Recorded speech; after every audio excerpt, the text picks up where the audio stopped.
अग्निसप्तैवाजम्बरम् अग्निसप्तैवाजम्बरम्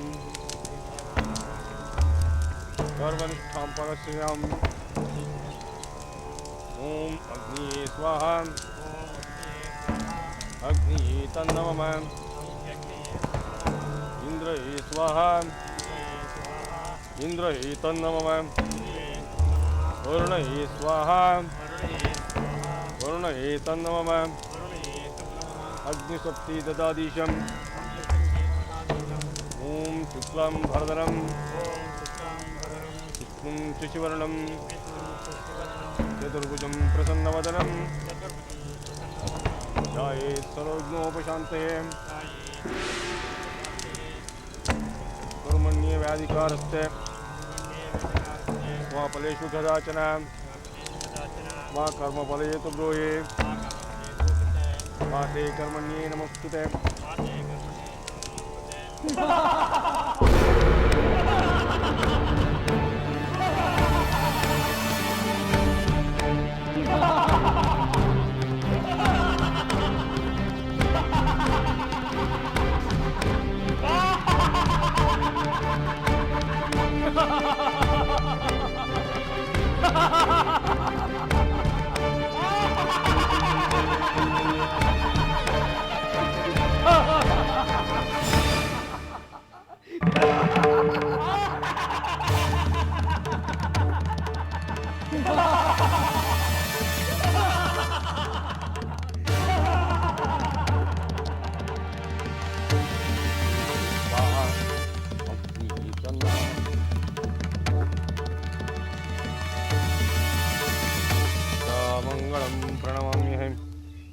ಅಗ್ರಜ, ಈ ವಿಶ್ವಾಮಿತ್ರನ ಗರ್ವವನ್ನು ನೋಡಿದೆಯಾ? ನೋಡುತ್ತಿದ್ದೇನೆ ಸುಬಾಹು, ನೋಡುತ್ತಿದ್ದೇನೆ. ನಮ್ಮ ಆಗಮನದಿಂದ ವಿಶ್ವಾಮಿತ್ರನು ಆತಂಕಗೊಂಡಿದ್ದರೂ ಅದನ್ನು ತೋರ್ಪಡಿಸಿಕೊಳ್ಳದೆ ನಾಟಕವಾಡುತ್ತಿದ್ದಾನೆ. ಮಾರೀಚ, ಈ ವಿಶ್ವಾಮಿತ್ರನ್ಗೆ ತಾನು ರಾಜಶ್ರೀ ಬ್ರಹ್ಮಶ್ರೀ ಎಂಬ ಅಹಂಕಾರ. ಅದಕ್ಕೆ ನಮ್ಮನ್ನ ನಿರ್ಲಕ್ಷ್ಯದ ನಾಟಕ ಆಡುತ್ತಿರುವುದು. ಸುಬಾಹು, ಈ ನಾಟಕವನ್ನು ಕೊನೆಗಾಣಿಸಬೇಕು. ಇವನ ಅಹಂಕಾರವನ್ನು ಮಟ್ಟ ಹಾಕಬೇಕು ಅಂದರೆ ಈ ಯಜ್ಞಕ್ಕೆ ವಿಘ್ನ ಮಾಡಬೇಕು. ಸುಬಾಹು, ಇನ್ನೇಕೆ ತಡ? ರಾವಣೇಶ್ವರನಿಗೆ ಜಯವಾಗಲಿ. ಸೂರರನ್ನು ಸಂತೃಪ್ತಿಪಡಿಸಲು ನಡೆಯುತ್ತಿರುವ ಈ ಯಜ್ಞವು ನಿಲ್ಲಲಿ.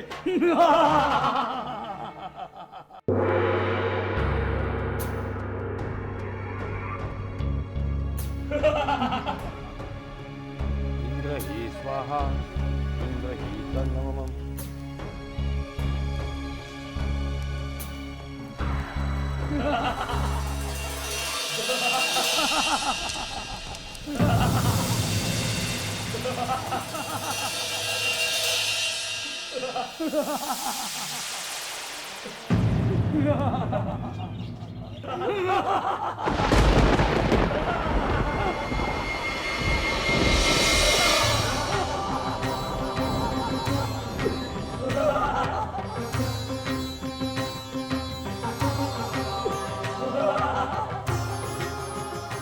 ಯಜ್ಞ ಕಾರ್ಯ ನಿಮಿತ್ತವಾಗಿ ಯಾರನ್ನು ಶಪಿಸಬಾರದೆಂಬ ಸಂಕಲ್ಪ ಮಾಡಿದ್ದೇವೆ. ಈ ನೀಚರ ದಮನಕ್ಕೆ ಯಾರನ್ನು ಕರೆತರಬೇಕು ಅವರನ್ನು ಕರೆತರು.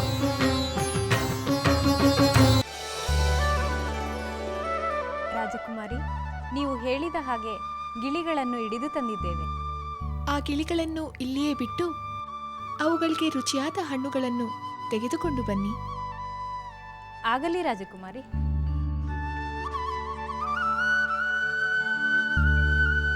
ಹಸಿರು ಬಣ್ಣದ ಕೆಂಪು ಕೊಕ್ಕಿನ ಮನೋಹರ ರೂಪದಿಂದ ಕಂಗೊಳಿಸುವ ಗಿಳಿಗಳೇ, ನಿಮ್ಮ ಸುಶ್ರಾವ್ಯವಾದ ಹಾಡನ್ನು ಕೇಳಿ ನಮಗೆ ತುಂಬಾ ಸಂತೋಷವಾಗಿದೆ. ಅದಕ್ಕೆ ನಿಮ್ಮನ್ನು ಇಲ್ಲಿಗೆ ಕರೆಸಿದೆ. ನೀವೆಲ್ಲಿಂದ ಬಂದಿರಿ? ಈ ಹಾಡನ್ನು ಹೇಗೆ ಕಲಿತಿರಿ? ರಾಜಕುಮಾರಿ, ನಾವು ತ್ರಿಕಾಲಜ್ಞಾನಿಯು ಮಹಾ ತಪಸ್ವಿಯೂ ಆದ ವಾಲ್ಮೀಕಿ ಮಹಾಮುನಿಯ ಆಶ್ರಮದಲ್ಲೇ ಇದ್ದೆವು. ಅಲ್ಲಿಂದಲೇ ಬಂದೆವು. ರಾಜಕುಮಾರಿ, ಗಿಣಿ ಜೋಡಿಯೇ, ನೀವು ಹಾಡುತ್ತಿದ್ದ ಕಥೆಯನ್ನು ಇನ್ನಷ್ಟು ಕೇಳುವ ಆಸೆಯಾಗಿದೆ.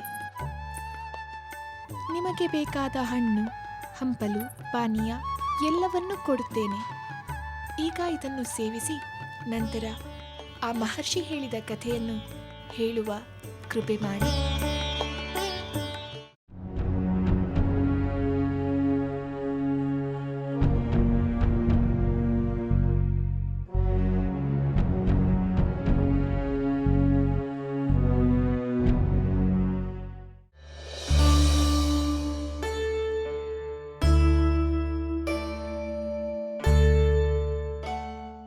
ಮಹಾಮುನಿ ತಪೋವನ ನಮ್ಮ ಕುಲಹಿರಿಯರಾದ ಸತ್ಯ ಹರಿಶ್ಚಂದ್ರ ಮಹಾರಾಜರ ಸತ್ಯವ್ರತ ಪ್ರಕಾಶಪಡಿಸಿದ ಇನಕುಲ ವಂಶವಿದಾತ, ತ್ರಿಶಂಕು ಸ್ವರ್ಗ ನಿರ್ಮಾತ, ರಾಜರ್ಷಿ ಪಟ್ಟದಿ ಮಹರ್ಷಿ ಪಟ್ಟವೇರಿದ ದೇವ ಮುನಿಗಣ ವಂದಿತ ತಮಗೆ ಈ ದಶರಥ ಮಹಾರಾಜನ ಅನಂತ ಪ್ರಣಾಮಗಳು. ಪೂಜ್ಯರೇ, ಆಸೀನರಾಗಿರಿ.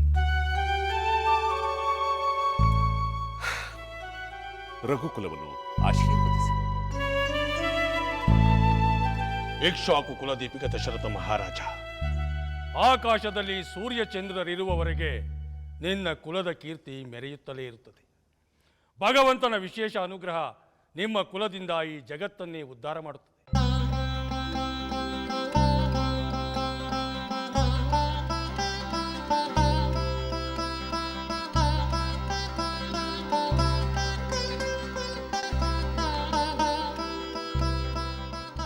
ಮಹಾಭಾಗ್ಯ ಮುನೀಂದ್ರ, ಮಹಾಭಾಗ್ಯ. ತಮ್ಮ ಪಾದಸ್ಪರ್ಶದಿಂದ ಈ ಅಯೋಧ್ಯೆಯೇ ಪುನೀತವಾಯಿತು. ತಮ್ಮ ಸೇವೆಗಾಗಿ ಸಮಸ್ತ ರಾಜಪರಿವಾರವೇ ಸಂತೋಷದಿಂದ ಸಿದ್ಧವಾಗಿದೆ. ತಮ್ಮ ಅಪೇಕ್ಷೆಯೇನೆಂದು ಅಪ್ಪಣೆ ಮಾಡಿದರೆ ನೆರವೇರಿಸಿ ಕೃತಾರ್ಥರಾಗುತ್ತೇವೆ. ಬಹಳ ಸಂತೋಷ ಮಹಾರಾಜ. ಲೋಕ ಕಲ್ಯಾಣಾರ್ಥವಾಗಿ ನಾವು ನಮ್ಮ ಆಶ್ರಮದಲ್ಲಿ ಯಾಗವೊಂದನ್ನು ನಡೆಸಲು ಇಚ್ಛಿಸಿದ್ದೇವೆ. ಯಾಗವು ಸರಾಗವಾಗಿ ನಡೆಯಲು ತಮ್ಮಿಂದ ಸಹಾಯವನ್ನು ಅಪೇಕ್ಷಿಸಿ ನಾವು ಇಲ್ಲಿಗೆ ಆಗಮಿಸಿದ್ದೇವೆ. ಧನ್ಯನಾದಿ ಮಹರ್ಷಿಗಳೇ, ಧನ್ಯನಾದಿ. ತಮ್ಮಂತಹ ಬ್ರಹ್ಮರ್ಷಿಗಳು ನಡೆಸುವ ಯಾಗಕ್ಕೆ ನಮ್ಮಿಂದ ಕಿಂಚಿತ್ ಸಹಾಯವಾದರೂ ಅದು ಅನಂತ ಫಲಗಳನ್ನು ನೀಡುತ್ತದೆ. ತಮ್ಮ ಅಪೇಕ್ಷೆಯನ್ನು ಮಹದಾನಂದದಿಂದ ನೆರವೇರಿಸುತ್ತೇನೆಂದು ಸರ್ವರ ಸಮಕ್ಷಮದಲ್ಲಿ ವಚನವನ್ನು ನೀಡುತ್ತಿದ್ದೇನೆ. ಮಹಾರಾಜ, ಈಗ ತಾನೇ ನೀನೇ ಹೇಳಿದ ಹಾಗೆ ಕೊಟ್ಟ ಮಾತಿಗೆ ತಪ್ಪದ ನಿನ್ನ ವಂಶದ ಹಿರಿಯ ಹರಿಶ್ಚಂದ್ರ ಮಹಾರಾಜನಾಳಿದ ರಾಜ್ಯವನ್ನೇ ನೀನು ಆಳುತ್ತಿರುವೆ. ಸರ್ವರ ಸಮಕ್ಷಮದಲ್ಲಿ ವಚನವನ್ನಿತ್ತಿದ್ದೀಯೇ. ವಚನ ಭ್ರಷ್ಟನಾಗಬಾರದು. ಎಂದಿಗೂ ಇಲ್ಲ ಮುನೀಂದ್ರ, ಎಂದಿಗೂ ಇಲ್ಲ. ನಾವು ಕೊಟ್ಟ ಮಾತನ್ನು ಮೀರುವುದಿಲ್ಲ. ಏನು ಕೇಳಿದರೂ ಇಲ್ಲ ಎನ್ನುವ ಮಾತೇ ಇಲ್ಲ. ನೀವು ನಡೆಸುವ ಯಾಗಕ್ಕೆ ಕೇಳಿದ ವಸ್ತುಗಳನ್ನೆಲ್ಲವೂ ನಾವು ಒದಗಿಸುತ್ತೇವೆ. ಸಹಸ್ರಾರು ಗೋವುಗಳನ್ನಾಗಲಿ, ರಾಜಭಂಡಾರದಲ್ಲಿರುವ ಲೆಕ್ಕವಿಲ್ಲದಷ್ಟು ಧನವನ್ನಾಗಲಿ, ದಾನ ಧರ್ಮಾದಿಗಳಿಗೆ ಬೇಕಾಗುವ ಚಿನ್ನ ಬೆಳ್ಳಿ ಮುಂತಾದ ದ್ರವ್ಯಗಳಾಗಲಿ, ಭೋಜನಾದಿಗಳಿಗೆ ಬೇಕಾಗುವ ಸಹಸ್ರಾರು ಬಂಡಿ ದವಸ ಧಾನ್ಯಗಳಾಗಲಿ, ಯಜ್ಞ ಯಾಗಾದಿಗಳಿಗೆ ಬೇಕಾಗುವ ತುಪ್ಪ, ಆಜ್ಯ, ದದಿ, ಕ್ಷೀರ ಮುಂತಾದ ಯಜ್ಞ ಪದಾರ್ಥಗಳಾಗಲಿ ಎಷ್ಟು ಬೇಕಾದರೂ ನಾವು ಕೊಡುತ್ತೇವೆ. ಮಹಾರಾಜ, ನೀನು ಅರ್ಹಿದ ಧನಧಾನ್ಯ ದ್ರವ್ಯಗಳ ಅಪೇಕ್ಷೆ ಕಿಂಚಿತ್ತೂ ನನಗಿಲ್ಲ. ನಾನು ನೆರವೇರಿಸುತ್ತಿರುವ ಯಾಗಕ್ಕೆ ಮಾರೀಚ ಸುಭಾವು ಎಂಬ ರಾಕ್ಷಸರಿಬ್ಬರು ವಿಘ್ನವನ್ನುಂಟು ಮಾಡುತ್ತಿದ್ದಾರೆ. ಅವರಿಂದ ಯಾಗದ ರಕ್ಷಣೆಯಾಗಬೇಕು. ಅದರ ಸಲುವಾಗಿ ನಿನ್ನ ಪುತ್ರ ರಾಮಚಂದ್ರನನ್ನು ನನ್ನೊಂದಿಗೆ ಕಳುಹಿಸಿಕೊಡಬೇಕು. ಏನಂತೀರಿ ಪೂಜ್ಯರೇ? ರಾಮನನ್ನು ರಾಕ್ಷಸರೊಂದಿಗೆ ಹೋರಾಡಲು ಕಳುಹಿಸುವುದೇ? ಹೌದು ಮಹಾರಾಜ. ಯಾಗದ ರಕ್ಷಣೆ ರಾಮಚಂದ್ರನಿಂದಲೇ ನೆರವೇರಿದೆ.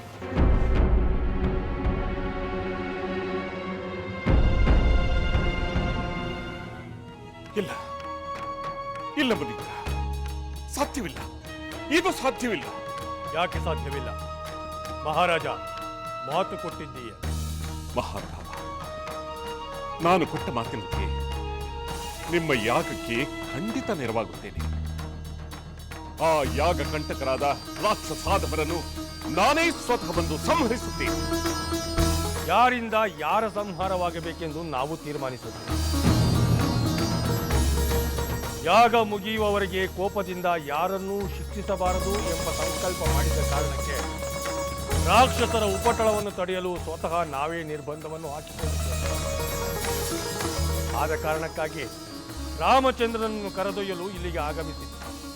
ಮಹಾರಾಜ, ರಾಮಚಂದ್ರನನ್ನು ನನ್ನೊಡನೆ ಕಳುಹಿಸಿಕೊಟ್ಟು ಯಾಗವು ನಿರ್ವಿಘ್ನವಾಗಿ ನೆರವೇರಲು ಕಾರಣಕರ್ತನಾಗು. ಮುನೀಂದ್ರ, ರಾಮನಿನ್ನೂ ಚಿಕ್ಕವನು. ಅವನಿಗೆ ಯುದ್ಧ ಮಾಡಿದ ಅನುಭವವಿಲ್ಲ. ಅದರಲ್ಲೂ ಮಹಾಮಾಯಾವಿಗಳಾದ ರಾಕ್ಷಸರೊಂದಿಗೆ ಯುದ್ಧ ಮಾಡುವ ಕಲ್ಪನೆ ಕೂಡ ಅವನಿಗಿಲ್ಲ. ಆದ್ದರಿಂದ ನಾನೇ ರಾಮನನ್ನು ನನ್ನೊಡನೆ ಕಳುಹಿಸುವುದಿಲ್ಲ ಎಂದು ಬೇರೆ ಬೇರೆ ರೀತಿಯಲ್ಲಿ ಹೇಳುವ ಬದಲು, ರಘುವಂಶದವನಾಗಿ ಯಾವ ವಿಶ್ವಾಮಿತ್ರನಿಗೆ ನಿನ್ನ ಹಿರಿಯ ರಾಜ ಕೊಟ್ಟ ಮಾತಿನಂತೆ ನಡೆಯುವ ಕಾರಣಕ್ಕೆ ರಾಜ್ಯವನ್ನು ತೊರೆದು ಪತ್ನಿಯನ್ನು ವಿಕ್ರಯಿಸಿದನೋ ಅಂತಹ ಹರಿಶ್ಚಂದ್ರ ಮಹಾರಾಜರ ಸಿಂಹಾಸನದಲ್ಲಿ ಕುಳಿತು ಕೊಟ್ಟ ಮಾತನ್ನು ನೆರವೇರಿಸಲಾರೆ ಎಂದು ನೇರವಾಗಿ ಹೇಳಿಬಿಡು.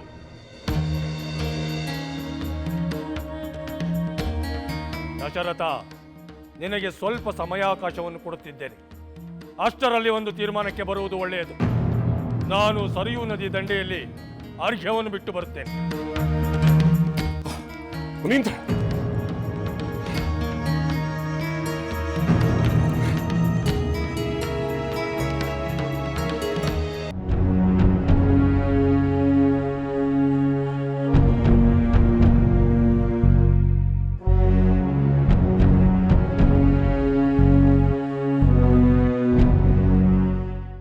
ಮಹಾರಾಜ, ರಾಮಚಂದ್ರನನ್ನು ನನ್ನೊಡನೆ ಕಳುಹಿಸಿಕೊಟ್ಟು ಯಾಗವು ನಿರ್ವಿಘ್ನವಾಗಿ ನೆರವೇರಲು ಕಾರಣಕರ್ತನಾಗು. ಮುನೀಂದ್ರ, ರಾಮನಿನ್ನೂ ಚಿಕ್ಕವನು. ಅವನಿಗೆ ಯುದ್ಧ ಮಾಡಿದ ಅನುಭವವಿಲ್ಲ. ಅದರಲ್ಲೂ ಮಹಾಮಾಯಾವಿಗಳಾದ ರಾಕ್ಷಸರೊಂದಿಗೆ ಯುದ್ಧ ಮಾಡುವ ಕಲ್ಪನೆ ಕೂಡ ಅವನಿಗಿಲ್ಲ. ಆದ್ದರಿಂದ ನಾನೇ ರಾಮನನ್ನು ನನ್ನೊಡನೆ ಕಳುಹಿಸುವುದಿಲ್ಲ ಎಂದು ಬೇರೆ ಬೇರೆ ರೀತಿಯಲ್ಲಿ ಹೇಳುವ ಬದಲು, ರಘುವಂಶದವನಾಗಿ ಯಾವ ವಿಶ್ವಾಮಿತ್ರನಿಗೆ ನಿನ್ನ ಹಿರಿಯ ರಾಜ ಕೊಟ್ಟ ಮಾತಿನಂತೆ ನಡೆಯುವ ಕಾರಣಕ್ಕೆ ರಾಜ್ಯವನ್ನು ತೊರೆದು ಪತ್ನಿಯನ್ನು ವಿಕ್ರಯಿಸಿದನೋ ಅಂತಹ ಹರಿಶ್ಚಂದ್ರ ಮಹಾರಾಜರ ಸಿಂಹಾಸನದಲ್ಲಿ ಕುಳಿತು ಕೊಟ್ಟ ಮಾತನ್ನು ನೆರವೇರಿಸಲಾರೆ ಎಂದು ನೇರವಾಗಿ ಹೇಳಿಬಿಡು.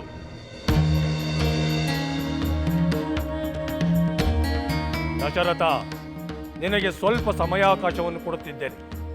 ಅಷ್ಟರಲ್ಲಿ ಒಂದು ತೀರ್ಮಾನಕ್ಕೆ ಬರುವುದು ಒಳ್ಳೆಯದು. ನಾನು ಸರಿಯೂ ನದಿ ದಂಡೆಯಲ್ಲಿ ಅರ್ಘ್ಯವನ್ನು ಬಿಟ್ಟು ಬರುತ್ತೇನೆ. ಮುನೀಂದ್ರ,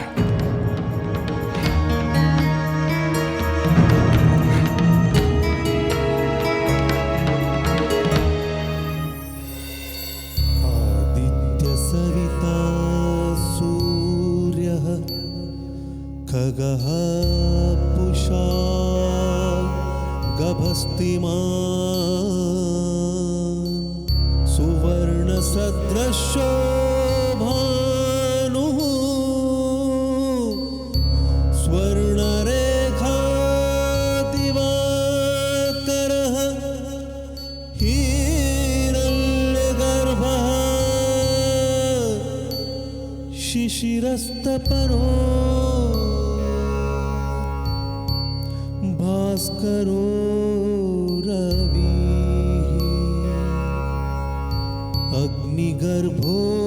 अग्निगर्भोदितेः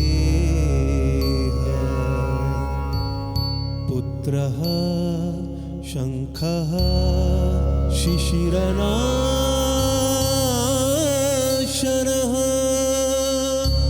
हरितश्वः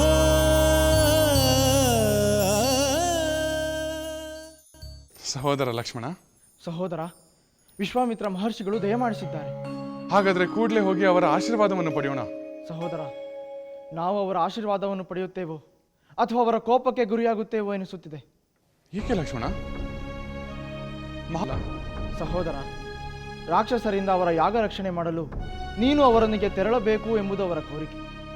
ಆ ಕೋರಿಕೆ ಏನೆಂದು ತಿಳಿಯದೆ ಅಪ್ಪಾಜಿ ಅವರಿಗೆ ವಾಗ್ದಾನ ಮಾಡಿದರು. ಆದರೆ ಈಗ ನೀನು ಚಿಕ್ಕವನು ರಾಕ್ಷಸರೊಂದಿಗೆ ಯುದ್ಧ ಮಾಡುವುದು ಅಸಾಧ್ಯ, ಆದ್ದರಿಂದ ನಾನೇ ಬರುತ್ತೇನೆ ಎನ್ನುತ್ತಿದ್ದಾರೆ. ಆದರೆ ವಿಶ್ವಾಮಿತ್ರರು ಅವರ ಮಾತನ್ನು ಒಪ್ಪುತ್ತಿಲ್ಲ. ಲಕ್ಷ್ಮಣ, ತಂದೆಯವರು ಕೊಟ್ಟ ಮಾತು ನೆರವೇರುವಂತೆ ಮಾಡಬೇಕಾದದ್ದು ಮಕ್ಕಳಾದ ನಮ್ಮ ಆದ್ಯ ಕರ್ತವ್ಯ. ಅದೆಂಥ ಅಸಾಧ್ಯ ಕಾರ್ಯವೇ ಇರಲಿ, ನಾವು ಮುನೀಂದ್ರರೊಂದಿಗೆ ಹೋಗಲೇಬೇಕು. ಅದಕ್ಕಾಗಿ ತಂದೆಯವರನ್ನು ಕೂಡಲೇ ಕಂಡು ನಮ್ಮನ್ನು ಮಹರ್ಷಿ ವಿಶ್ವಾಮಿತ್ರರೊಂದಿಗೆ ಕಳುಹಿಸುವಂತೆ ನಾನವರಲ್ಲಿ ಪ್ರಾರ್ಥಿಸುತ್ತೇನೆ. ಆಗಲಿ ಸಹೋದರ, ನಾನು ನಿನ್ನ ಅನುಜನಲ್ಲವೇ? ನಿನ್ನನ್ನು ಅನುಸರಿಸಲು ಅಪೇಕ್ಷಿಸುತ್ತೇನೆ.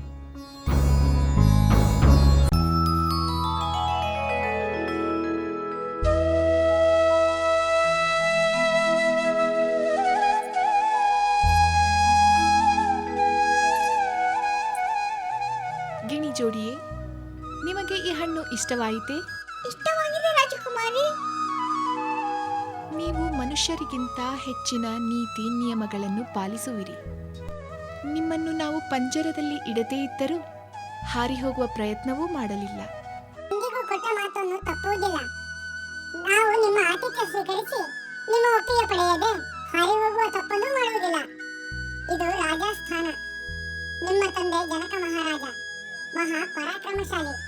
ನಾವೇನಾದರೂ ನಮ್ಮ ಇಷ್ಟ ಬಂದಂತೆ ಹಾರಿ ಹೋದರೆ ರಾಜಭಟರಿಂದ ಹಿಡಿಸಿ ತರುವುದು ಕ್ಷತ್ರಿಯರಿಗೆ ಕಷ್ಟವಲ್ಲ. ನಮ್ಮನ್ನು ಶಿಕ್ಷಿಸುವುದರಲ್ಲಿ ಆಶ್ಚರ್ಯವೇ ಇಲ್ಲ. ಅಯ್ಯೋ, ನಿಮ್ಮಂಥ ಮುದ್ದಾದ ಗಿಳಿಗಳು ಶಿಕ್ಷೆಗೆ ಒಳಗಾಗುವ ಕಲ್ಪನೆಯೂ ಕೂಡ ನಾನು ಮಾಡಿಕೊಳ್ಳಲು ಸಾಧ್ಯವಾಗುತ್ತಿಲ್ಲ. ನಿಮಗೆ ಎಂದಿಗೂ ಯಾರಿಂದಲೂ ಒಂದು ಚಿಕ್ಕ ಶಿಕ್ಷೆಯೂ ಆಗದಿರಲಿ ಎಂದು ನಾನು ಬಯಸುತ್ತೇನೆ. ನೀವು ಇಲ್ಲೇ ಇದ್ದು ಬಿಡಿ. ನಿಮಗೆ ಯಾರಿಂದಲೂ ತೊಂದರೆ ಆಗದ ಹಾಗೆ ನಾನು ನೋಡಿಕೊಳ್ಳುತ್ತೇನೆ. ಇಲ್ಲ, ನಾವು ಇಲ್ಲಿ ಇರುವುದಿಲ್ಲ. ದಯಮಾಡಿ ನಮಗೆ ಅಪ್ಪಣೆ ಕೊಡಿ. ನಾವು ಇಲ್ಲಿಂದ ಮತ್ತೆ ವಾಲ್ಮೀಕಿ ಮುನಿಗಳ ಆಶ್ರಮಕ್ಕೆ ಹೋಗುತ್ತೇವೆ. ನಮ್ಮನ್ನು ಕಳಿಸಿಕೊಡಿ. ಗಿಳಿ ಜೋಡಿಯೇ, ವಾಲ್ಮೀಕಿ ಮಹರ್ಷಿಯವರು ಹೇಳುವ ಕಥೆಯನ್ನು ಹೇಳಿ ನಂತರ ಹೋಗಿ. ಈಗಲೇ ನಾವು ಆ ಕಥೆಯನ್ನು ಹೇಳುತ್ತೇವೆ.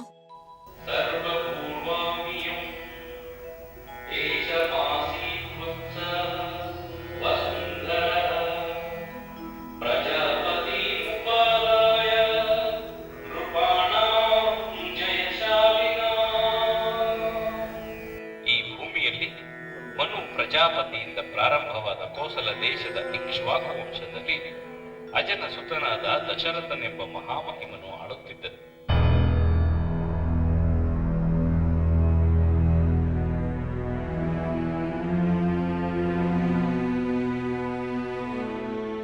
ಅಪ್ಪಾಜಿ, ನಮಸ್ಕರಿಸುತ್ತೇವೆ. ಮಂಗಳವಾಗಲಿ. ರಾಮ, ಲಕ್ಷ್ಮಣ, ನೀವು ಕೆಲ ಕಾಲ ಕೋಸಲ ದೇಶದಲ್ಲಿರುವುದು ಒಳಿತು ಎಂದು ನನಗನಿಸುತ್ತಿದೆ. ನಿಮ್ಮ ತಾತನ ಮನೆಗೆ ಹಿಂದೆ ಈ ಕ್ಷಣವೇ ಹೊರಟರೆ ಹೇಗೆ? ಏಕೆ ಅಪ್ಪಾಜಿ? ಇದ್ದಕ್ಕಿದ್ದ ಹಾಗೆ ಕೋಸಲ ಪ್ರದೇಶಕ್ಕೆ ಏಕೆ ಹೋಗಬೇಕು? ಅದು ಏಕೆಂದರೆ ನೀವುಗಳು ಇಲ್ಲಿಯೇ ಇದ್ದರೆ. ನಾವು ಇಲ್ಲಿಯೇ ಇದ್ದರೆ ಮಹರ್ಷಿ ವಿಶ್ವಾಮಿತ್ರರೊಂದಿಗೆ ರಾಕ್ಷಸ ಸಂಹಾರಕ್ಕೆ ಹೋಗಬೇಕು ಎಂದು ಚಿಂತೆ ಮಾಡುತ್ತಿರುವಿರಾ? ಹೌದು ರಾಮಚಂದ್ರ, ನೀನಿನ್ನೂ ಚಿಕ್ಕವನು. ಅಂತಹ ಮಹಾ ನೀಚ ರಾಕ್ಷಸರೊಡನೆ ಯುದ್ಧ ಮಾಡಲು ಹೇಗೆ ಕಳಿಸುವುದು? ಸಾಧ್ಯವಿಲ್ಲ. ಆದರೆ ಅಪ್ಪಾಜಿ, ಮಹರ್ಷಿ ವಿಶ್ವಾಮಿತ್ರರು ಕೋರಿದ ಕೋರಿಕೆಯನ್ನು ನೀವು ಈಡೇರಿಸುತ್ತೇನೆ ಎಂದು ಮಾತು ಕೊಟ್ಟಿರುವಿರಿ ಅಲ್ಲವೇ? ಹೌದು ರಾಮಚಂದ್ರ, ಅದೇ ನಾನು ಮಾಡಿದ ತಪ್ಪು. ಅವರ ಕೋರಿಕೆ ಏನೆಂದು ತಿಳಿದುಕೊಳ್ಳದೆ ಈಡೇರಿಸುತ್ತೇನೆ ಎಂದು ಭರವಸೆಯನ್ನು ಕೊಟ್ಟುಬಿಟ್ಟೆ. ಅಪ್ಪಾಜಿ, ನೀವು ಕೊಟ್ಟ ಮಾತು ಉಳಿಯಲೇಬೇಕು. ರಘುವಂಶದ ರಾಜರೆಂದು ಕೊಟ್ಟ ಮಾತು ತಪ್ಪುವುದಿಲ್ಲ ಎಂಬ ಕೀರ್ತಿ ಉಳಿಯಲೇಬೇಕು. ನೀವು ಕೊಟ್ಟ ಮಾತು ನೆರವೇರಲಿ ಎಂದು ನಾನು ಸಂತೋಷದಿಂದ ಯಜ್ಞರಕ್ಷಣೆಗೆ ಹೋಗಲು ಸಿದ್ಧನಿದ್ದೇನೆ. ಅಪ್ಪಾಜಿ, ನಾನು ಕೂಡ ಸಹೋದರನೊಂದಿಗೆ ಹೋಗಲು ಇಚ್ಛಿಸುತ್ತೇನೆ. ಬೇಡಿ ಮಕ್ಕಳೇ, ಬೇಡಿ. ಹಲವಾರು ವರ್ಷಗಳ ಕಾಲ ಮಕ್ಕಳಿಲ್ಲದೆ ಪರಿತಪಿಸಿ ಸಂಕಟಪಟ್ಟು ಕೊರಗಿ ಯಜ್ಞ ಯಾಗಾದಿಗಳನ್ನು ಮಾಡಿ ಪಡೆದ ವರಪುತ್ರರು ನೀವುಗಳು. ನಿಮ್ಮನ್ನು ಅಂತಹ ಅಪಾಯಕಾರಿ ಕಾರ್ಯಕ್ಕೆ ನಾನು ಕಳುಹಿಸಲು ಸಾಧ್ಯವಿಲ್ಲ. ರಾಮಚಂದ್ರ, ನೀನು ನನ್ನ ಹಿರಿಯ ಪುತ್ರ, ಈ ರಾಜ್ಯದ ಮುಂದಿನ ಉತ್ತರಾಧಿಕಾರಿ, ನಮ್ಮ ವಂಶವನ್ನು ಬೆಳಗಬೇಕಾದವನು. ಇಂತಹ ಸಮಯದಲ್ಲಿ ಇಷ್ಟು ಚಿಕ್ಕ ವಯಸ್ಸಿನಲ್ಲಿ ನಿನ್ನನ್ನು ಆ ರಾಕ್ಷಸರೊಡನೆ ಹೋರಾಡಲು ಕಳಿಸಿ ನಿನ್ನ ಬರುವಿಕೆಯನ್ನೇ ಕಾಯುತ್ತಾ, ನಿನ್ನ ಯೋಗಕ್ಷೇಮಕ್ಕೋಸ್ಕರ ಹಂಬಲಿಸುತ್ತಾ, ಆತಂಕದಿಂದ ಬೆಂಕಿಯ ಕೆಂಡದ ಮೇಲೆ ನಿಂತಂತೆ ಕಾಯುವುದು ನನ್ನಿಂದ ಸಾಧ್ಯವಿಲ್ಲ. ಕಳುಹಿಸಲಾರೆ.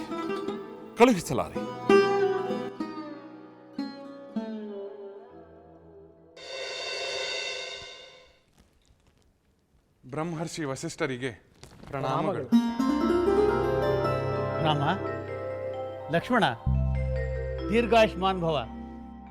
ಪೂರ್ಣ ಚಂದ್ರನಂತೆ ಕಂಗೊಳಿಸಬೇಕಾದ ನಿಮ್ಮ ಮುಖಾರವಿಂದವು ಚಿಂತೆಯಿಂದ ಕೂಡಿದೆ. ಮಹರ್ಷಿಗಳೇ, ಮಹಾತಪಸ್ವಿಗಳಾದ ವಿಶ್ವಾಮಿತ್ರ ಮುನಿಗಳು ನಮ್ಮ ಅರಮನೆಗೆ ಆಗಮಿಸಿ ನನ್ನನ್ನು ಯಜ್ಞ ರಕ್ಷಣೆಗೆ ಕರೆದೊಯ್ಯಲು ಅಪೇಕ್ಷೆ ಪಟ್ಟಿದ್ದಾರಂತೆ. ಆದರೆ ನಾನು ಚಿಕ್ಕವನೆಂದು ತಂದೆಯವರು ನನ್ನನ್ನು ಕಳುಹಿಸಲು ಇಷ್ಟವಿಲ್ಲವಂತೆ. ಆದರೆ ತಂದೆಯವರ ಮಾತನ್ನು ನಾನು ಪರಿಪಾಲಿಸಬೇಕು, ಯಜ್ಞ ರಕ್ಷಣೆಯೂ ಆಗಬೇಕು. ಅದೇ ನನ್ನ ಆಸೆ. ಅದಕ್ಕೆ ನಾನು ಮುನಿಗಳೊಂದಿಗೆ ಹೋಗಲು ಸಿದ್ಧನಿದ್ದೇನೆ. ಗುರುಗಳೇ, ನಾನೂ ಹೋಗಲು ಸಿದ್ಧನಿದ್ದೇನೆ. ರಾಮಚಂದ್ರ, ಮುಂದೆ ಪಿತೃವಾಕ್ಯ ಪರಿಪಾಲಕನೆಂದು ಪ್ರಖ್ಯಾತ ಹೊಂದುವ ನಿನ್ನಿಂದ ಪಿತೃವೇ ಕೊಟ್ಟ ವಾಕ್ಯವನ್ನು ಪರಿಪಾಲಿಸಲು ಇಚ್ಛಿಸುತ್ತಿರುವುದು ನನಗೆ ಆನಂದವನ್ನು ನೀಡಿದೆ. ನಾನು ನಿನ್ನ ತಂದೆಯೊಡನೆ ಮಾತನಾಡುತ್ತೇನೆ, ನಿನ್ನ ಇಚ್ಛೆ ಪೂರೈಸುವಂತೆ ಮಾಡುತ್ತೇನೆ. ಧನ್ಯೋಸ್ಮಿ, ಧನ್ಯೋಸ್ಮಿ. ವಿಜಯೀ ಭವ.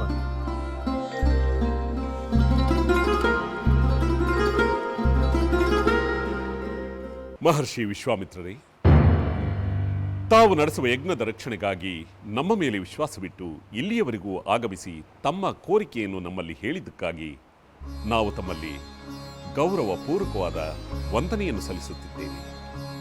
ನಮ್ಮ ಅಪೇಕ್ಷೆಯನ್ನು ನೆರವೇರಿಸುವ ಮನಸ್ಸು ಮಾಡಿರುವ ಹಾಗಿದೆ. ಮಹರ್ಷಿಗಳೇ, ನೀವು ನಡೆಸುವ ಯಜ್ಞಕ್ಕೆ ಇರುವ ರಾಕ್ಷಸ ಬಾಧೆ ತಪ್ಪಬೇಕು. ಆ ಯಜ್ಞ ನಿರ್ವಿಘ್ನವಾಗಿ ನಡೆಯಬೇಕು. ಆ ಕಾರ್ಯ ನಮ್ಮಿಂದ ತಪ್ಪದೇ ಆಗಬೇಕು. ತಾವು ಇಲ್ಲಿಗೆ ಬಂದದ್ದು ವ್ಯರ್ಥವಾಗಬಾರದು ಎನ್ನುವುದು ನಮ್ಮ ಅಭಿಮತ. ಹಾಗಾದರೆ ಯಜ್ಞದ ರಕ್ಷಣೆಗೆ ರಾಮನನ್ನು ನನ್ನೊಡನೆ ಕಳಿಸುವೆಯಾ?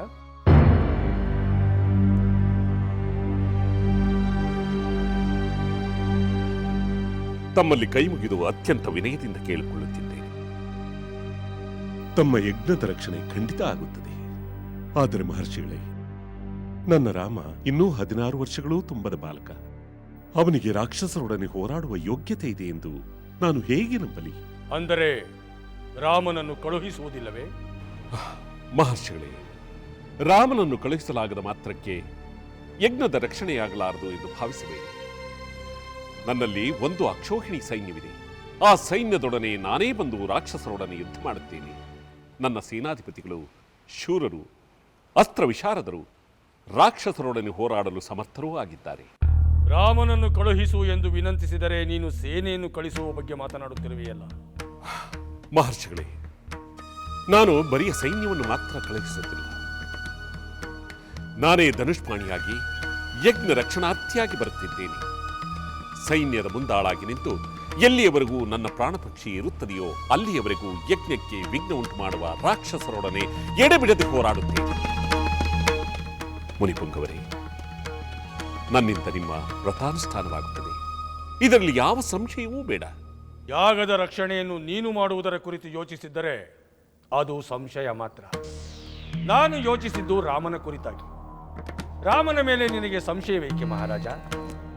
ರಾಮನ ಸ್ವರೂಪವೇನೆಂಬುದು ನಮಗೆ ತಿಳಿದಿದೆ, ವಸಿಷ್ಠರಿಗೂ ತಿಳಿದಿದೆ. ವಸಿಷ್ಠರೊಡನೆ ಸಮಾಲೋಚಿಸು ಎಂದು ನಿನಗೆ ತಿಳಿಸಿದ್ದೆ. ಆದರೆ ನೀನು ಯಾರೊಡನೆಯೂ ಸಮಾಲೋಚಿಸದೆ ಕೇವಲ ನಿನ್ನ ನಿರ್ಧಾರವನ್ನು ತಿಳಿಸುತ್ತಿರುವ ಹಾಗಿದೆ. ಮಹರ್ಷಿಗಳೇ, ತಾವು ಹೇಳುತ್ತಿರುವ ಮಾತು ಸತ್ಯ. ನಾನು ವಸಿಷ್ಠರೊಂದಿಗಾಗಲಿ ನನ್ನ ಮಂತ್ರಿಗಳೊಂದಿಗಾಗಲಿ ಸಮಾಲೋಚನೆ ಮಾಡಿಲ್ಲ. ಆದರೆ ರಾಮನನ್ನು ಕಳಿಸಲು ಏಕೆ ಮಾತನಾಡುತ್ತಿಲ್ಲ ಎನ್ನುವುದಕ್ಕೆ ಕಾರಣವಿದೆ. ಕಾರಣ? ಯಾವ ಕಾರಣ ಮಹಾರಾಜ? ಮಹರ್ಷಿಗಳೇ, ರಾಮನ ವಿಷಯ ರಾಮನನ್ನು ನೋಡಿದ ಮಾತ್ರದಿಂದಲೇ ಅರಿವಾಗುತ್ತದೆ. ಅವನಿನ್ನೂ ಬಾಲಕ. ಎದುರಾಳಿಗಳ ಬಲವನ್ನು ತಿಳಿಯುವ ಚಾಕಚಕ್ಯತೆ ಅವನಿಗಿಲ್ಲ. ಅವನ ಧನುರ್ವಿದ್ಯಾಭ್ಯಾಸ ಇನ್ನೂ ಪೂರ್ಣವಾಗಿಲ್ಲ. ಮಹಾಸ್ತ್ರಗಳ ಉಪದೇಶ ತಿಳಿಯದೇ ಇರುವುದರಿಂದ ಅಸ್ತ್ರಗಳ ಬಲವೂ ಇರುವುದಿಲ್ಲ. ಆ ಕಾರಣದಿಂದ ಅವನು ರಾಕ್ಷಸರೊಡನೆ ಹೋರಾಡಲು ಅಸಮರ್ಥನಾಗಿದ್ದಾನೆ.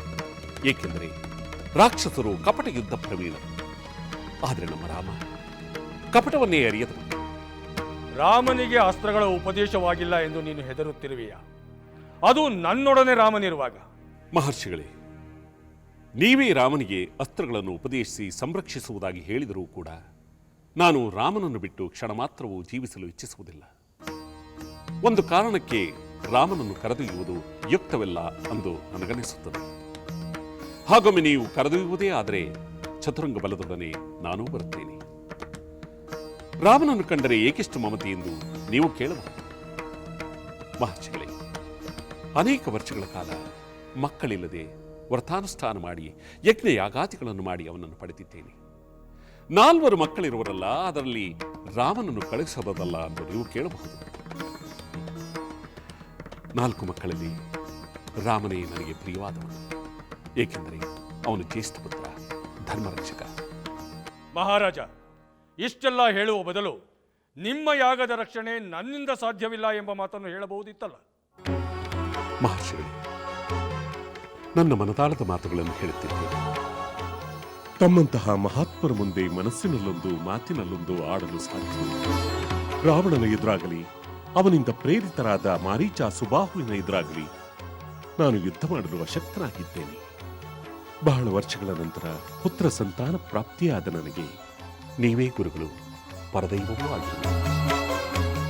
ಮಹಾತ್ಮರೇ, ಬಾಲರಾಮನ ಮೇಲೆ ಕರುಣೆ ಮಾಡಿ ಮಹಾನುಭಾವ.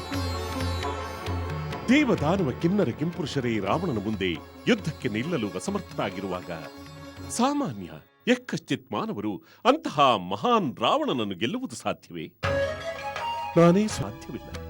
ಯಾರೊಡನೆ ಯಾವ ವಿಷಯವನ್ನು ಚರ್ಚಿಸುತ್ತಿದ್ದೇನೆ ಎಂಬ ಅರಿವಿದೆಯೇ ಮಹಾರಾಜ? ಖಂಡಿತ ಅರಿವಿದೆ ಮಹರ್ಷಿಗಳೇ. ನೀವು ಅಷ್ಟೊಂದು ಆಗ್ರಹ ಮಾಡುವುದಾದರೆ ನಾನು ಪ್ರಾಣವನ್ನು ತ್ಯಜಿಸಲು ಸಿದ್ಧನಾಗಿದ್ದೇನೆ. ಆದರೆ ಯುದ್ಧದ ಅನುಭವವೇ ಇಲ್ಲದ ರಾಮನನ್ನು ಮಾತ್ರ ನಾನು ಕಳಿಸಲಾರೆ. ಆ ಮಾರೀಚ ಸುಬಾಹುವನ್ನು ಎದುರಿಸಲು ನಾನೇ ಬರುತ್ತೇನೆ ಹೊರತು ರಾಮನನ್ನು. ಸಾಕು ನಿಲ್ಲಿಸು ನಿನ್ನ ಅಸಂಬದ್ಧ ಪ್ರಲಾಪವನ್ನು. ನಾವು ಕೇಳಿದಾಗ ಯಾವ ಕಾರ್ಯವನ್ನಾದರೂ ನೆರವೇರಿಸಿಕೊಡುತ್ತೇನೆ ಎಂಬ ವಾಗ್ದಾನವನ್ನು ನೀಡಿ ಈಗ ಆ ಪ್ರತಿಜ್ಞೆಯನ್ನು ಪರಿತ್ಯಜಿಸಲು ಯೋಚಿಸುತ್ತಿರುವ ನಿನ್ನ ನಡೆ ನುಡಿ ರಘುವಂಶಕ್ಕೆ ಉಚಿತವಾದುದಲ್ಲ. ಈ ಮಹಾ ವಚನಭಂಗದಿಂದ ನೀನು ಮಹಾ ಕಳಂಕಕ್ಕೆ ಗುರಿಯಾಗುತ್ತೀಯ, ಮಹಾ ಅಪಯಶಸ್ಸಿಗೂ ಗುರಿಯಾಗುತ್ತೀಯ. ಸತ್ಯಸಂಧರ ವಂಶದಲ್ಲಿ ಸುಳ್ಳು ದೊರೆಯೊಬ್ಬ ಹುಟ್ಟಿದ ಎಂಬ ಅಪಖ್ಯಾತಿಗೂ ಗುರಿಯಾಗುತ್ತೀಯೆ. ಮಹಾರಾಜ, ಈ ವಚನಭಂಗದ ಖ್ಯಾತಿ ನಿನ್ನನ್ನು ನಿರಂತರವಾಗಿ ಕಾಡುತ್ತಿರುತ್ತದೆ. ಹರಿಶ್ಚಂದ್ರ ಭಗೀರಥರು ಜನಿಸಿದ ವಂಶದಲ್ಲೇ ಜನಿಸಿದ ನೀನು ಅವರ ಸೂರ್ಯ ಸದೃಶ ಖ್ಯಾತಿಗೆ ಗ್ರಹಣ ಇಡಿಸಿರುವೆ. ನಾನಿನ್ನು ಬರುತ್ತೇನೆ. ಬ್ರಹ್ಮರ್ಷಿ ವಿಶ್ವಾಮಿತ್ರರೇ, ಸಾವಧಾನ ಸಾವಧಾನ. ಬ್ರಹ್ಮರ್ಷಿ ವಸಿಷ್ಠರು, ಅನಂತ ವಂದನೆಗಳು. ಮಹರ್ಷಿಗಳೇ, ಪ್ರಣಾಮ. ತಮಗೂ ಪ್ರಣಾಮಗಳು. ಆಯುಷ್ಮಾನ್ ಭವ. ವಿಶ್ವಾಮಿತ್ರ ಮುನಿವರ್ಯರೇ, ತಾವು ದಯಮಾಡಿ ಕೋಪ ಮಾಡಿಕೊಳ್ಳಬಾರದು. ತಾವು ಕೋಪ ಮಾಡಿಕೊಂಡರೆ ಈ ಲೋಕಕ್ಕೆ ದೊಡ್ಡ ಅನರ್ಥವಾಗುವುದು. ತಾವು ಅಸಮಾಧಾನಗೊಂಡು ಇಲ್ಲಿಂದ ತೆರಳಿದರೆ ಈ ವಂಶಕ್ಕೆ, ಈ ರಾಜ್ಯಕ್ಕೆ ಶುಭವಾಗುವುದಿಲ್ಲ. ದಶರಥ ಮಹಾರಾಜನು ಪುತ್ರ ವ್ಯಾಮೋಹದಿಂದ, ಅಜ್ಞಾನದಿಂದ ಈ ರೀತಿ ಮಾತುಗಳನ್ನು ಆಡುತ್ತಿರುವನು. ನಾವು ಅವನಿಗೆ ತಿಳುವಳಿಕೆಯನ್ನು ಹೇಳುತ್ತೇವೆ. ದಯಮಾಡಿ ದಶರಥನಾಡಿದ ಮಾತುಗಳನ್ನು ತಾವು ನಮ್ಮ ಮನಸ್ಸಿಗೆ ತೆಗೆದುಕೊಳ್ಳದೆ ಕೆಲವು ಕಾಲ ಇಲ್ಲಿರುವ ಕೃಪೆ ಮಾಡಬೇಕು. ನಾವು ದಶರಥನೊಂದಿಗೆ ಮಾತನಾಡುತ್ತೇವೆ. ತಾವು ಇಲ್ಲಿಂದ ರಾಮನನ್ನು ಕರೆದೊಯ್ಯಲು ಸಾಧ್ಯವಾಗುವುದು. ಆಗಬಹುದು. ತಾವು ಮಹಾಜ್ಞಾನಿಗಳು. ತಮ್ಮ ಮಾತನ್ನ ಈ ವಿಶ್ವಾಮಿತ್ರ ನಿರಾಕರಿಸುವುದಿಲ್ಲ. ನಾವು ಕೆಲವು ಕಾಲ ಕಾಯಲು ಸಿದ್ಧರಿದ್ದೇವೆ. ಬರುತ್ತೇವೆ.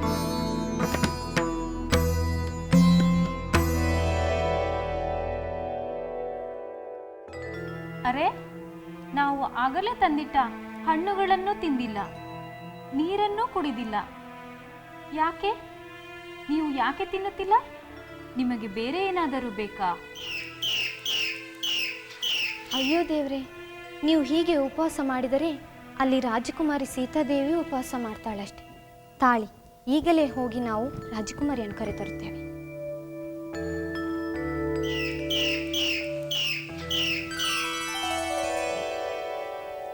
ರಾಜಕುಮಾರಿ, ಆ ಗಿಣಿ ದಂಪತಿಗಳು ಹಣ್ಣನ್ನು ತಿನ್ನುತ್ತಿಲ್ಲ, ಹಾಲನ್ನು ಕುಡಿಯುತ್ತಿಲ್ಲ. ನಾವು ಏನನ್ನೂ ತಿನ್ನುವುದಿಲ್ಲ, ಉಪವಾಸ ಮಾಡುತ್ತೇವೆ ಎಂದು ಹಠ ಹಿಡಿಯುತ್ತಿವೆ. ಹೌದೇ? ಬನ್ನಿ ಹೋಗೋಣ. ಮಹಾರಾಜ, ನೀನು ಮಹಾವಂಶವಾದ ಇಕ್ಷ್ವಾಕು ವಂಶದಲ್ಲಿ ಹುಟ್ಟಿರುವೆ. ಧರ್ಮಾಚರಣೆಯಲ್ಲಿ ಆ ಧರ್ಮ ದೇವತೆಗೆ ಸಮಾನ ನೆನೆಸಿರುವೆ. ಧೈರ್ಯಶಾಲಿಯಾಗಿರುವೆ. ಮೇಲಾಗಿ ಸತ್ಯ ಸಂಕಲ್ಪನೆಂಬ ಖ್ಯಾತಿಯನ್ನು ಪಡೆದಿರುವೆ. ಅಷ್ಟೈಶ್ವರ್ಯಗಳು ನಿನ್ನಲ್ಲೇ ಇವೆ. ಆದರೆ ಇಂದು ನೀನು ಪ್ರತಿಜ್ಞಾ ವಚನ ಭಂಗವೆಂಬ ಅಧರ್ಮ ಕಾರ್ಯವನ್ನು ಮಾಡಲು ಹೊರಟಿರುವೆ. ಯಾವುದೇ ಕ್ಷಣದಲ್ಲೂ ಅಂಥ ಅಪಚಾರವನ್ನು ಮಾಡಬೇಡ. 3 ಲೋಕಗಳಲ್ಲೂ ರಘುಕುಲಾತ್ಮಜ ದಶರಥ ಧರ್ಮಾತ್ಮನೆಂಬ ಖ್ಯಾತಿ ಇದೆ.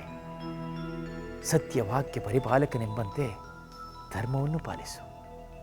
ಕೊಟ್ಟ ಮಾತನ್ನು ತಪ್ಪಿ ಅಧರ್ಮದ ಭಾರವನ್ನು ಹೊರಬೇಡ. ಮುನಿಶ್ರೇಷ್ಠ, ಗುರುವರ್ಯ, ಮಹರ್ಷಿ ವಿಶ್ವಾಮಿತ್ರರು ರಾಮನನ್ನು ರಾಕ್ಷಸರೊಡನೆ ಹೋರಾಡಲು ಕಳುಹಿಸು ಎಂದು ಕೇಳಿಕೊಳ್ಳುತ್ತಾರೆ ಎಂಬುದನ್ನು ನನ್ನಿಂದ ಊಹಿಸಲು ಸಾಧ್ಯವಾಗಲಿಲ್ಲ.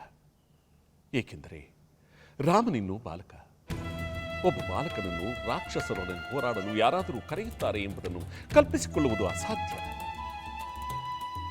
ರಾಮನ ವಿನಃ ಅವರು ಬೇರೇನೇ ಅಪೇಕ್ಷೆ ಪಟ್ಟಿದ್ದರೂ ಕೂಡ ಅವರ ಅಪೇಕ್ಷೆಗಳನ್ನು ನೆರವೇರಿಸಲು ನಾನು ಸಿದ್ಧನಿದ್ದೆ, ಈಗಲೂ ಸಿದ್ಧನಾಗಿದ್ದೇನೆ.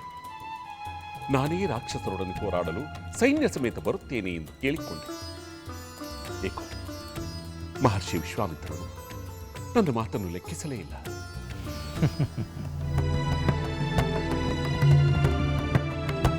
ಕಿಣಿಗಳೇ, ನೀವು ಏಕೆ ಹಣ್ಣನ್ನು ತಿನ್ನುತ್ತಿಲ್ಲ? ನಿಮಗೆ ಈ ಹಣ್ಣುಗಳು ಇಷ್ಟವಾಗದಿದ್ದರೆ ಹೇಳಿ. ನಿಮಗೆ ಇಷ್ಟವಾದ ಹಣ್ಣು ಬೇರೆ ಎಲ್ಲೇ ಇದ್ದರೂ ನಾನು ನಿಮಗೆ ತರಿಸಿಕೊಡುತ್ತೇನೆ. ಬೇಡ ರಾಜಕುಮಾರಿ, ನಮಗೆ ಯಾವ ಹಣ್ಣು ಬೇಡ. ನಮ್ಮನ್ನು ಈ ಅರಮನೆ ಬಂಧನದಿಂದ ನಮ್ಮ ಪಾಡಿಗೆ ನಾವು ಹೋಗಲು ಬಿಡಿ. ಅಯ್ಯೋ, ಈ ಅರಮನೆ ನಿಮಗೆ ಬಂಧನವಾಗಲು ಹೇಗೆ ಸಾಧ್ಯ? ನಮ್ಮ ಅರಮನೆಯ ಉದ್ಯಾನವನದಲ್ಲಿ ಹಾರಾಡಿಕೊಂಡಿರಬಹುದಲ್ಲವೇ? ನಾನು ನಿಮ್ಮನ್ನು ಪಂಜರದಲ್ಲಿ ಇರಿಸುವುದಿಲ್ಲ. ರಾಜಕುಮಾರಿ, ನಮಗೆ ನಿನ್ನ ಆತಿಥ್ಯವೇ ಪಂಜರವಾಗಿದೆ. ನಾನೀಗ ಗರ್ಭಿಣಿ. ನನಗೆ ಮನಸ್ಸಿಗೆ ಬಂದ ಹಾಗೆ ಹಾರಿ ಹೋಗುವ ಬಯಕೆ ಆಗಿದೆ. ಶುಕರಾಣಿ, ನೀನು ತಾಯಾಗುತ್ತೀಯ ಅಂದರೆ ನಿನಗೆ ಹೆಚ್ಚಿನ ಆರೈಕೆ, ರಕ್ಷಣೆ ಬೇಕು. ನಾನು ನಿನಗೆ ಅದನ್ನು ಮಾಡುತ್ತೇನೆ.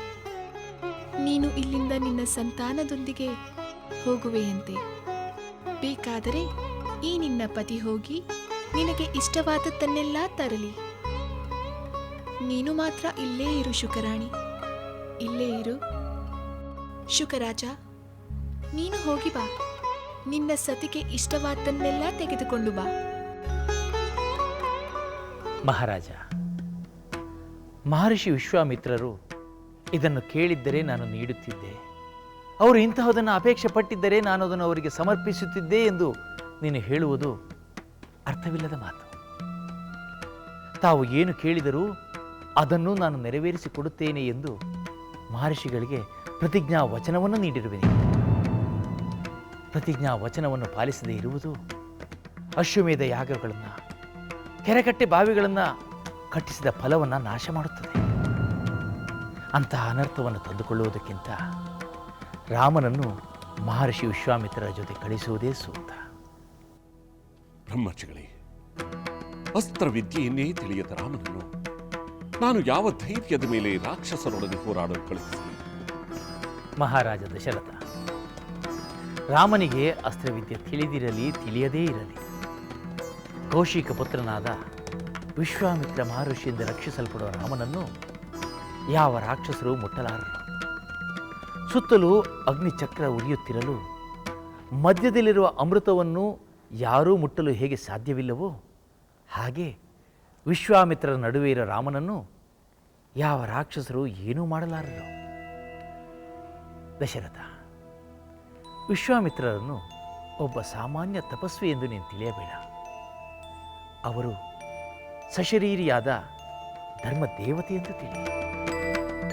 ಮಹರ್ಷಿ ವಿಶ್ವಾಮಿತ್ರರು ವಿದ್ಯೆಯಲ್ಲೂ ಅಧಿಕ, ಬಲದಲ್ಲೂ ಅಧಿಕ. ಅವರು ನಾನಾ ವಿಧವಾದ ಅಸ್ತ್ರಶಸ್ತ್ರಗಳನ್ನು ಬಲ್ಲವರು. ಮಹರ್ಷಿ ವಿಶ್ವಾಮಿತ್ರರ ಮಹಿಮೆಯನ್ನು ಬಹುಶಃ ನಾವು ತಿಳಿದಷ್ಟು ಬೇರೆ ಯಾರೂ ತಿಳಿದಿರಲ್ಲ. ಯಕ್ಷ ಕಿನ್ನರ ಕಿಂಪುರುಷ ಗಂಧರ್ವರು ಕೂಡ ತಿಳಿದಿಲ್ಲ. ದೇವತೆಗಳಾಗಲಿ, ದೇವದಾನವ ಗಂಧರ್ವರಾಗಲಿ, ಯಕ್ಷ ಕಿನ್ನರ ಕಿಂಪುರುಷರಾಗಲಿ ಮಹರ್ಷಿ ವಿಶ್ವಾಮಿತ್ರರಷ್ಟು ಅಸ್ತ್ರಶಸ್ತ್ರ ವಿದ್ಯೆಗಳನ್ನು ತಿಳಿದಿಲ್ಲ.